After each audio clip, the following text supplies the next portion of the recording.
Hi friends, welcome back to our channel PSR. Good morning friends. ఈ వీడియోలో మనం Kolar market లో ఈ రోజు టమాటా ధరలు ఎంత పడుతున్నాయో తెలుసుకుందాము. ఈ రోజు డేట్ వచ్చేసి 13వ తారీఖు 6వ నెల 2024వ సంవత్సరం. ఇక్కడ కోలార్ మార్కెట్ లో ఇప్పటి వరకు అయితే 1-2 మండీలు అయితే యాక్షన్ కంప్లీట్ అయిపోయింది.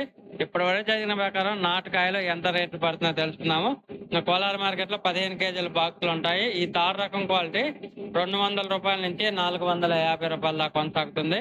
200 రూపీస్ టు 450 రూపీస్ దాకా అయితే కొనసాగుతుంది థర్డ్ రకం క్వాలిటీ.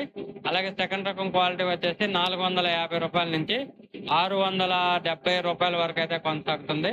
450 రూపీస్ టు 670 రూపీస్ దాకా అయితే కొనసాగుతుంది నాటుకాయలు. అలాగే ఇప్పటి వరకు జరిగిన టాప్ అండ్ టాప్ ధర చూసుకుంటే 700 రూపాయల నుంచి 850 రూపాయల వరకు అయితే పలుకుతుంది టాప్ ధర 15 కేజీల బాక్స్ నాటుకాయల్లో. 700 రూపీస్ టు 850 రూపీస్ వరకు జరుగుతుంది.